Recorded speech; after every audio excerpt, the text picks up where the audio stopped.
Hello and welcome back to the unanimated series about Godzilla the Animated Series. Today we are on episode 15, Monster War Part 1. We are following Godzilla through the water. He's just swimming around and catching some fish. He's eating, it's feeding time. While doing this, he catches a fishing boat's net in his teeth because it has fish in it, but the net is attached to the boat. So because of that, he's picking up the boat while he's picking up the fishing net. He starts to swim away with it, but Nick uses the speaker on Nigel to project his voice and back Godzilla off. Nigel's speaker stops working a little bit and he gets killed for it.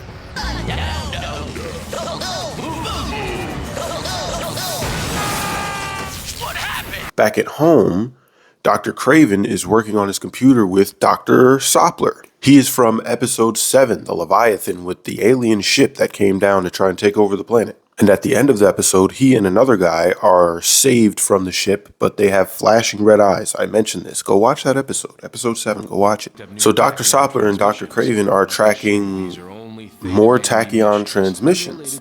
Based on the information that we have, we can assume that there is something dishonest going on right now. After Nick, Randy, and Monique get back into the office, everyone just basically starts arguing. Elsie comes to pick some stuff up and she starts fighting too. Flash over to Dr. Soppler and surprise, surprise, looks like he's behind it. So the aliens must have put some kind of mind control thing in his head and he can control people's brains or something like that, but he's making them argue. Nick goes over to the computer that Craven is using and sees that they are not even tracking tachyon signals. It's just set to the wrong thing. So this is all just 100, this is all the setup. Soppler is not on our side.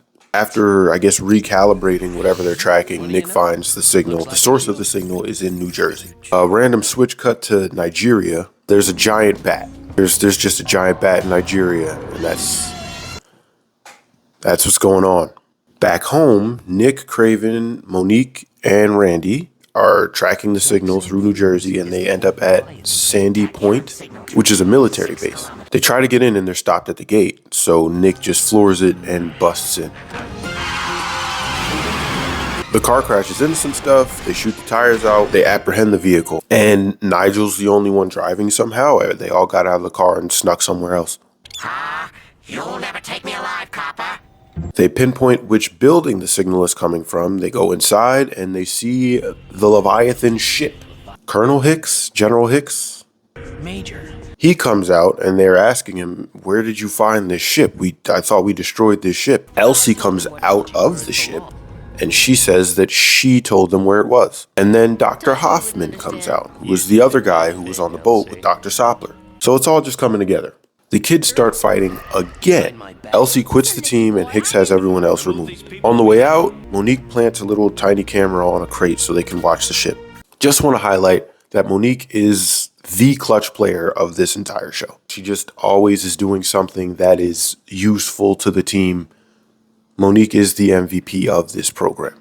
Back in Nigeria, the bat is still just being a giant bat. It seems like they just want us to be sure that that is a thing that's happening. Back at the office, we're checking the camera that Monique put up and we're watching the ship.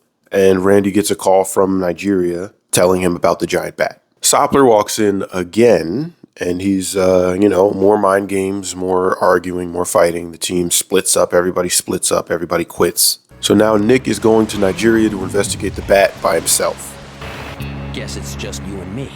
He and some Nigerian guys are on a boat looking for the bat. They find the bat finds them. Nick fends it off for like a second, and Godzilla comes in and,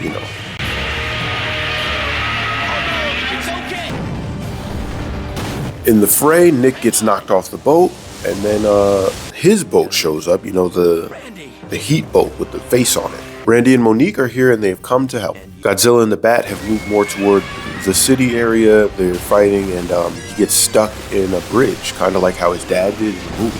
So while his head is stuck in the bridge, the bat starts biting him.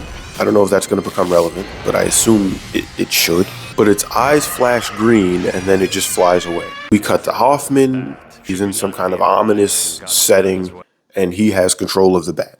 Nick gets Godzilla out of the bridge. They go back home. They check Monique's camera that she put there and the ship is gone. So we cut back to the ominous island. Hoffman is there. Military people are there. Everyone is looking more crazier in the face now and they're building some kind of satellite system. And then we just get this cameo of defeated monsters. Crustaceous Rex,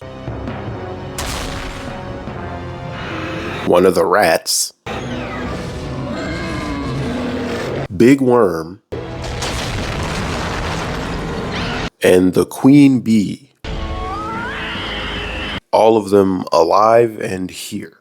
Crustaceous Rex, I can believe, is alive. The worm is definitely alive because we watched it leave. But the rat drowned. Scientifically, that's what happens. Rats drown. They can't swim. And they acknowledged that the bee was in a volcano and died because it came out of a volcano. A different volcano. In a different place. But yeah, this is the team. This is the roster. Plus the bat are all, I guess, going to jump Godzilla. Thanks for watching. I'll see you again next time. Like, comment, share, subscribe, please. Have the best day you can, and bye. Goodbye.